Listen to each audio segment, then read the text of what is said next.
Hello and welcome to another episode of the Wisden World Cup Daily Podcast. South Africa are genuine contenders for the 2023 World Cup. They absolutely hammered Australia today and look now to leave Pat Cummins' men properly up against it just a week into the competition. On a relayed pitch, Australia won the toss, and that was basically as good as it got for them. Quinton de Kock scored his second 100 in as many games as the Proteas hit 311 on a pitch that never really looked like a belter before the South Africa attack ripped through the Australia top order. There are a couple of controversial umpire calls in there as well as one of the all-time great commentary stints that we'll talk about later. I'm Rana, and with me today is Ben Gardner. Ben, South Africa are 2 from 2. It's hard to call them underdogs anymore. As such, is this where the tournament will begin to unravel for them? Well, yeah, I mean, I did sort of shudder a bit when you said genuine World Cup contenders, thinking about what the South Africans listening to this podcast would be yelling, sort of like, but please don't call us that, don't give us that hope. Because, you know, we've been here before with South Africa where they look good at a World Cup and then, you know... It's theirs to lose, really, isn't it? Well, not quite, but there is a lot to like about that side increasingly. I mean, we've been talking about this a lot, and even more in the build-up, actually, when you're looking at different sides, and every side has good players because it's a World Cup. So when you're trying to pick holes in a side, you actually tend not to look at what's the best that a side can be, but where could it go wrong for them? And you can see where that is for South Africa, really, because it's not a side that you could say has all bases covered. It's like, I don't know if you call it old school, but it's very sort of simple and straight down the line. They have 6 batters and 5 bowlers, and one of them is a bit of an all-rounder in Jansen, whereas you look at the others, no, England is sort of like they've got sometimes fudging their 6 a bit with Moeen Ali there, and then they have some Sam Curran down at 8 or 9 because they want to, you know, give themselves as many options with the ball and make sure they can recover from any collapse with the bat. South Africa are just not doing that, and it's entirely working because that top 6 is in unbelievable form. Like Quinton de Kock is, you know, going to retire at the end of the World Cup and is in the form of his career. Really, he's looked absolutely brilliant today. You asked me a few days ago, had my opinion on South Africa changed that much? And I said no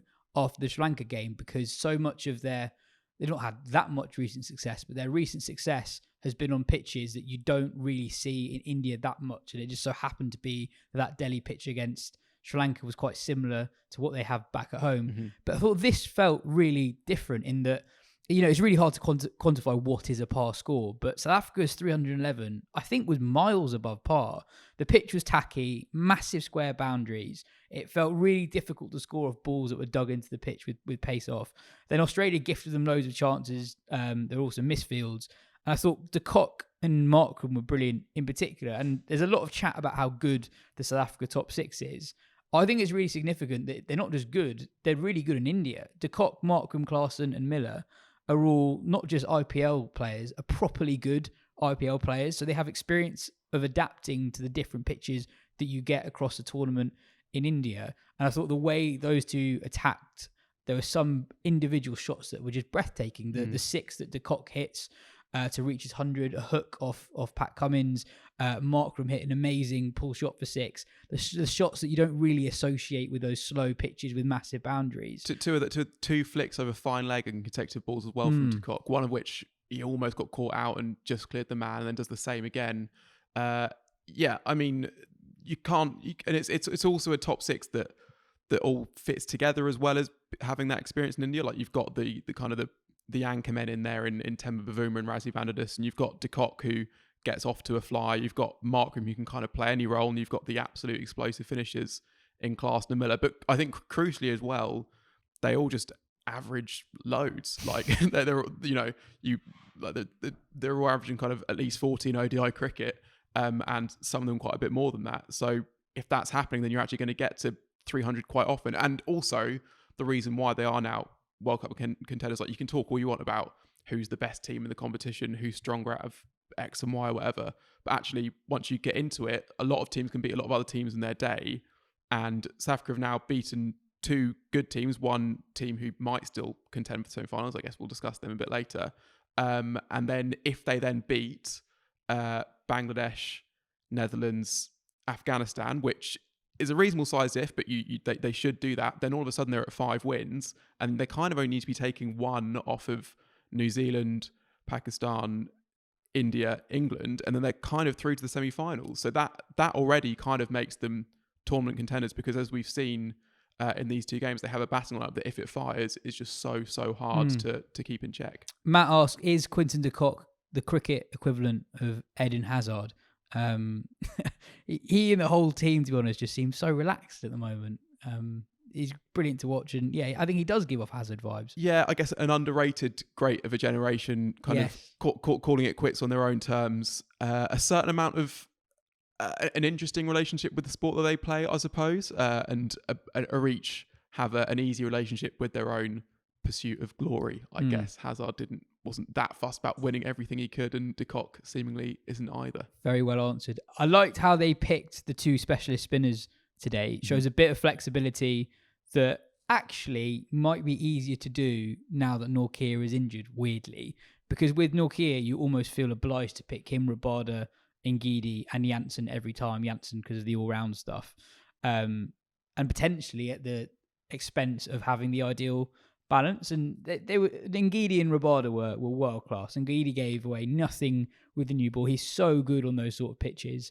And your moment of the moment of the week, moment of the day, rather, was that ball from Rabada to Inglis. Yeah, and maybe it was my moment of the week. It was an amazing ball.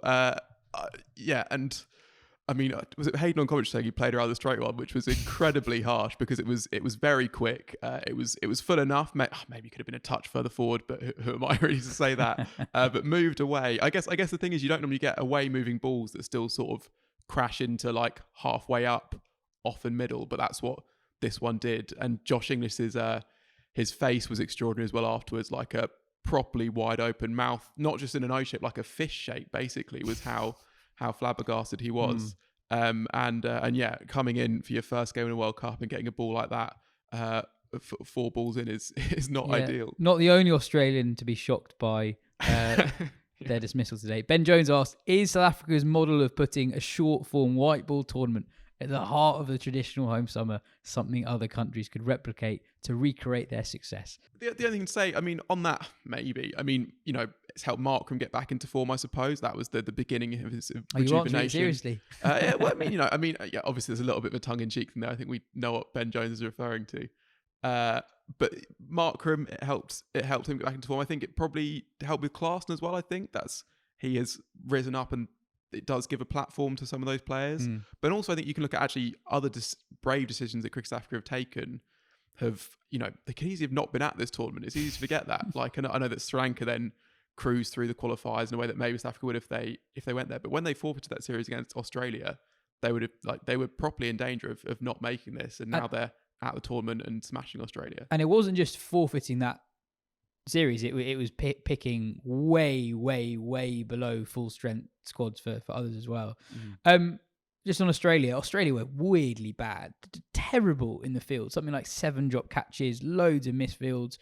Some of the pundits on TV were critical of their negativity, as well as Maxwell bowling him in the power play without slip is hardly going out of your way in the search for early wickets. Stark didn't bowl his full allocation. I know he wasn't at his absolute best, but still that felt weird. Stoinis, who was very good with the new ball in South Africa recently, is a totally different proposition in the middle overs. And speaking of Ben Jones, actually, I thought he made a really good point in a tweet. He said, last year, Australia were obsessed with trying to get batting depth, obscene depth into 11. I can't remember a side's long-term tactical plan being so completely shellackled by one injury, that of Head. From that to Smith and Marnus in the top 4 and Cummins at 8 is a huge shift. I think that's interesting for a couple of reasons. One, they identified a way of playing that was working well, but also, regardless of the Head injury, Cummins coming in was always going to change that. He weakens the batting depth significantly if it's him at 8. And then the Head injury is just enormous. It means that they have for 2023 a really old school engine room at 3 and 4. They're basically the only team in the tournament where none of their 6 best batters keep. So they have to pick a keeper who isn't one of their best 6 or 7 batters. And they almost always have to pick a seam bowling all-rounder in Green or Stoinis, which is fine generally, but they are both out of form with the bat at the moment. So there's a lot going on there that isn't ideal. And also, we'll talk about it today, it sort of speaks of a wider lack of white ball talent, actually. There's a lot of guys who've been around for a long time. New guys, Green's the only one really, haven't really come in and established themselves or even come close to doing that. Mm-hmm.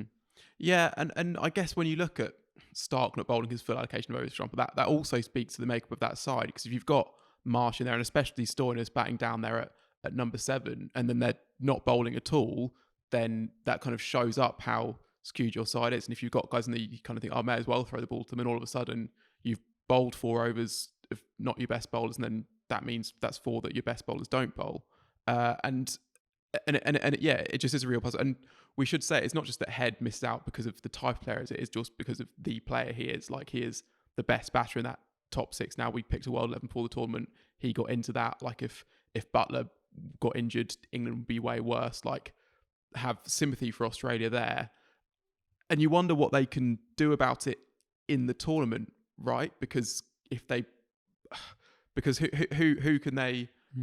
Who can they leave out? That in that South Africa series when they were going big, it was based on the fact that they had all-rounders all the way down their lineup, and they've had to bring back in Stark, Cummins and Hazelwood because they're Stark, Cummins and Hazelwood. Well, it's funny you asked that. We'll get to that in part 2, where we will also talk about a couple of contentious umpiring decisions and have a quick look ahead to tomorrow's game. So, Ben, your question at the end of part 1 is, what can Australia do? They're partly hamstrung by the fact that Travis Head is in their squad and he's not available for a while longer.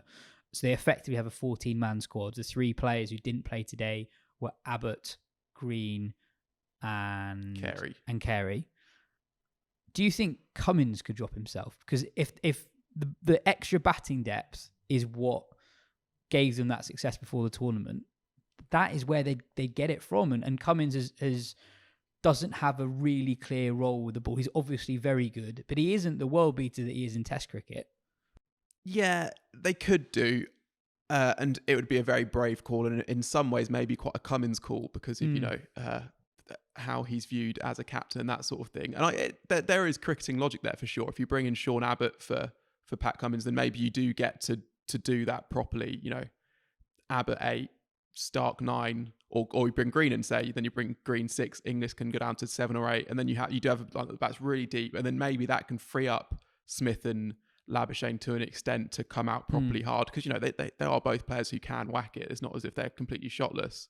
So that would be something they could do, but maybe they'd be more likely to trial leaving out Hazelwood first. Possibly, he is a better one-day bowler than Cummins, but equally that would slightly give them a bit more batting depth, because Cummins is a good batter, as he showed today, and Hazelwood isn't setting the world light with the ball either. So that would be. He went pretty well against India. Yeah, no, he did. Yeah, but I guess that Cummins might think, okay, give me a new white ball, see what I can do, sort of thing. Fair point. Fair point. So I think they probably just will stick with it, try and back themselves. And I guess if you're going to have Smith and Labuschagne, you think they should be getting us up to 240, as looked possible against India, for example, then actually that bowling attack should be able to defend those sort of totals. It's just weird that they've changed tack so completely when they must have known that's what they were going to do. Even with Head in the side, you bring Stark. That's almost the thing that has really had to change their mentality more than the makeup of that top 6, I think. There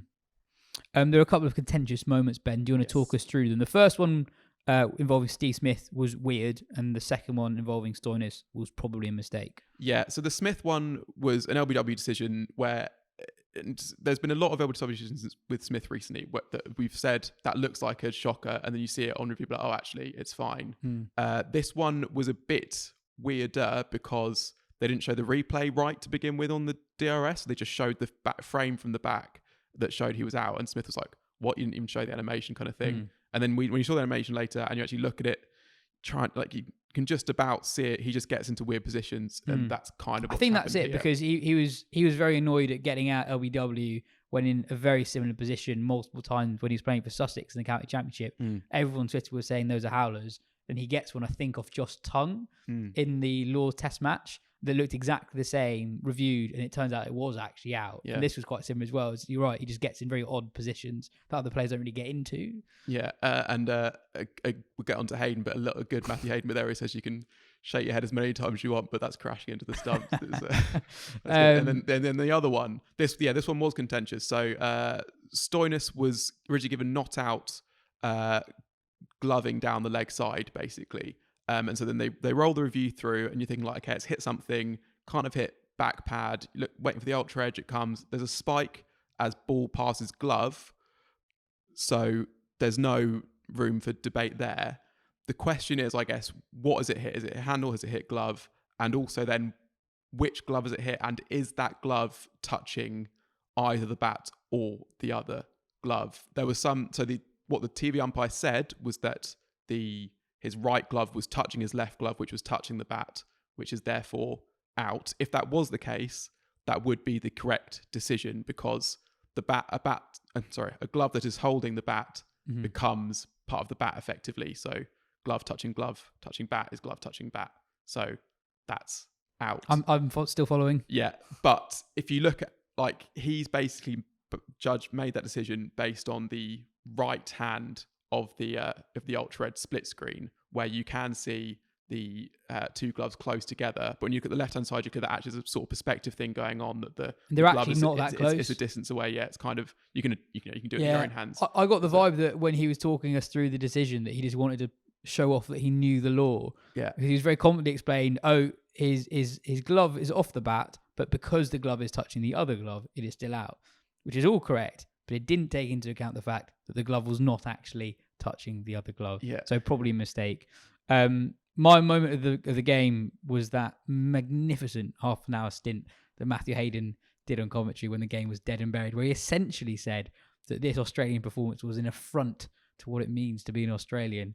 It's a difficult job commentating, as we talked about the other day, commentating on those games where teams from as early as the 18th over, as I think Australia were doing today, essentially playing for net run rate. But the best bit was when he just started reeling off Australian greats after a really long pause, having made his point. There's a very long pause. He goes, border, war, ponting.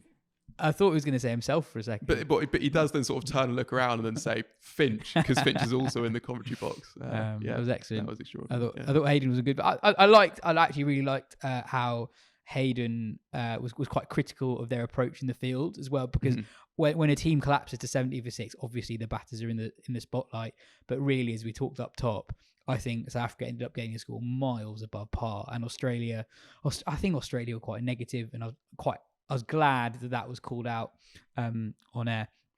Ben, tomorrow's game is New Zealand, Bangladesh. Good opportunity for New Zealand to go 3 from 3. Kane Williamson is back for the Kiwis, which is the big news there. Their 2019 World Cup game was notable for a couple of reasons. Yeah, it was a good game. I think maybe it was, if I remember it right, it ended up looking slightly closer than it was. Maybe New Zealand lost a few late wickets and stumbled over the line. They eventually won that by 3 wickets. But it was a good game, and that tournament started with a lot more close games than this one has. But my abiding memory of it is that Tilda Swinton was up in one of the corporate boxes wearing a Bangladesh shirt, which either said Tilda or Swinton on the back. The Avengers / Memoria star. I don't know what else has she been in. Lion, the Witch in the wardrobe. Yeah, she was in that, wasn't she? Yeah, I mean, obviously a great one of the greats. One of the greats. I'm just looking on Getty to see if there are any photos of Tilda Swinton in it at the cricket. Yeah. Tilda Swinton. No, there's nothing, unfortunately, or at least none in our subscription. Anyway, lots to look forward to tomorrow, and on Saturday, obviously, it's the big one, and England Afghanistan on Sunday. Loads to look forward to. That's it for today. We'll be back at the same time tomorrow.